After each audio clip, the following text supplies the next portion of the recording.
Assalamualaikum warahmatullahi wabarakatuh. Kembali lagi di channel Resensi Institut. Kali ini saya akan meresensi buku yang berjudul Bimbingan Islam untuk Generasi Milenial yang memiliki 6 sub pembahasan dan masing-masing memiliki pelajaran yang juga akan dibahas. Antara lain, Bab 1, Mengenal Tuhan Allah Subhanahu wa Ta'ala. Bab 2, Jalan Menuju Keselamatan. Bab 3, Hari Kiamat. Bab 4, Mengenal Para Pembawa Hidayah. Bab 5, Akhlak, dan bab 6, Masyarakat Islami. Oke, langsung saja kita ke sub pembahasan yang pertama, yaitu dalam hidup kita harus mengenal Allah Subhanahu wa Ta'ala sebagai Tuhan kita dan senantiasa mendekatkan diri kepadanya. Pelajaran pertama, keajaiban pencipta. Amirul Mukminin Ali alaihi salam tentang penciptaan manusia berkata, "Penciptaan manusia sungguh menakjubkan. Dengan sepotong lemak manusia kita bisa melihat, dengan sepotong daging kita bisa berbicara, dan dengan beberapa tulang kecil kita bisa mendengar." Mari kita renungkan, apakah mungkin Allah yang Maha Mengetahui dan Maha Bijaksana menciptakan dunia yang indah dan menakjubkan ini tanpa maksud dan tujuan? Menurut kalian, apa tujuan diciptakannya dunia yang menakjubkan ini? Amirul Mukminin Ali alaihi salam menjawabnya dengan pernyataan, "Allah menciptakan untuk kalian segala sesuatu di bumi agar kalian mengamati dan memanfaatkannya dalam rangka menemukan jalan menuju surga dan menjauhkan diri dari azab neraka." Pelajaran kedua, 2 modal berharga. Sebenarnya, bagaimanakah cara kita menggunakan kesempatan yang diberikan Allah untuk mendapatkan kenikmatan surga sebagai pahala perbuatan baik di dunia ini? Adakah di antara manusia yang tahu batas akhir usia yang dimilikinya? Amirul Mukminin Ali alaihi salam berkata, "Kesempatan bagaikan awan-awan yang berlalu. Pergunakanlah waktumu bagai harta perang." Merenungkan satu ayat Allah sangat penting, sampai-sampai Rasulullah SAW menempatkannya di atas ibadah-ibadah lain dengan berkata, "Merenungkan sejenak ayat-ayat Allah lebih baik dari beribadah berjam-jam." Pelajaran ketiga, pertolongan Tuhan. Allah Maha Mengetahui apapun yang diinginkan hambanya, melebihi siapapun di dunia ini, termasuk keuntungan dan kerugian semua permintaan yang dipanjatkan. Oleh karena itu, Allah mengganti semua permohonan yang akan merugikan kita dengan sesuatu yang lebih bermanfaat dan sesuai dengan apa yang kita butuhkan. Rasulullah SAW bersabda, "Tidak akan ada seorang muslim yang berdoa kecuali doanya dikabulkan di dunia atau menjadi tabungan di akhirat serta menjadi pelebur dosa." Salat adalah sebaik-baik waktu untuk berdoa.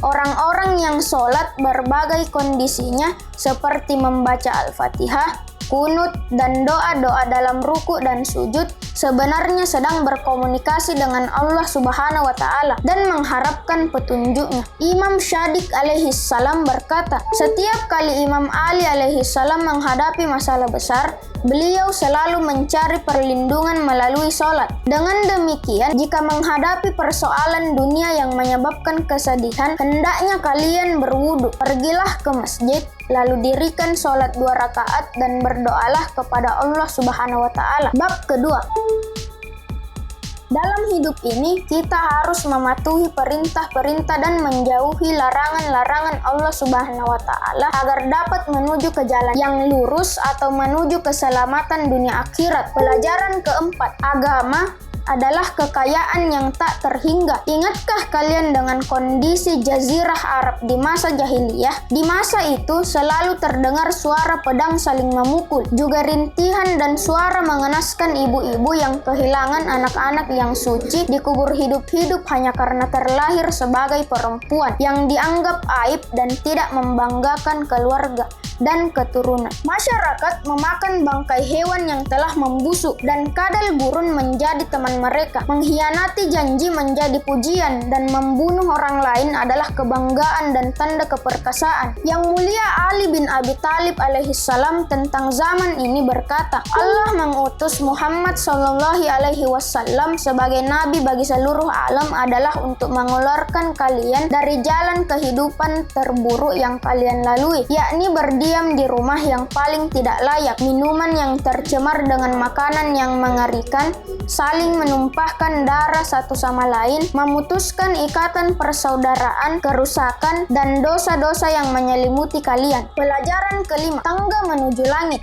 Melaksanakan sholat di awal waktu juga memakai pakaian bersih dan rapi adalah bagian dari adab sholat. Yang mulia Amirul Mukminin Ali alaihi salam berkata, barang siapa mengumandangkan azan, iqomah, lalu melakukan sholat, malaikat akan berdiri di belakangnya yang awal dan akhir barisannya tidak terlihat. Barang siapa hanya beriqomah lalu melakukan sholat, di belakangnya berdiri satu barisan malaikat. Pelajaran keenam, sebuah kesempatan berharga. Pada bulan Ramadan seluruh kaum muslim diwajibkan berpuasa. Rasulullah Shallallahu alaihi wasallam tentang pentingnya ibadah ini bersabda, puasa adalah solusi akhir dalam menghadapi persoalan-persoalan di dunia dan pelindung dari azab akhirat. Bab ketiga.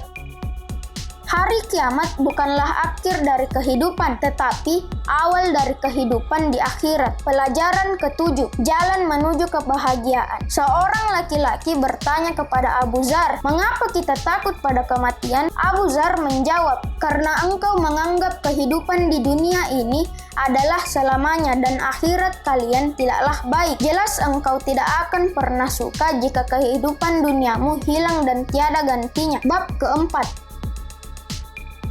Pelajaran ke-8, ziarah kepada wali-wali Allah. Adab-adab ziarah yang jika itu dipenuhi, ziarah akan lebih dicintai dan dikasihi para waliullah. Pada petikan doa ziarah Rasulullah Shallallahu alaihi wasallam dan para imam, kita membaca, aku merasa engkau masih melihatku, engkau masih mendengar suaraku, engkau menjawab salamku, dan engkau mengetahui kabarku. Bab kelima.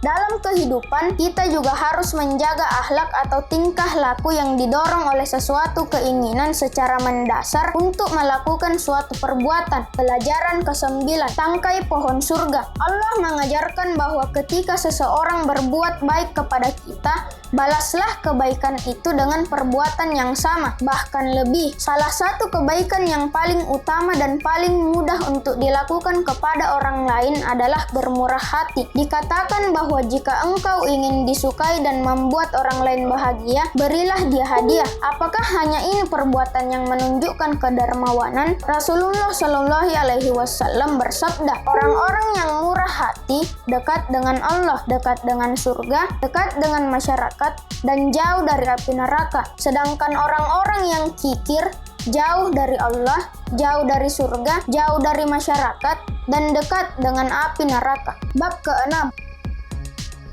Sebagai masyarakat Islam, kita harus senantiasa mendekatkan diri kepada Allah Subhanahu wa Ta'ala, mengikuti perintah-perintahnya, dan menjauhi larangan-larangannya. Pelajaran ke-10, tanggung jawab bersama. Amar ma'ruf artinya mengajak orang lain kepada kebaikan dengan meninggalkan perbuatan buruk mereka.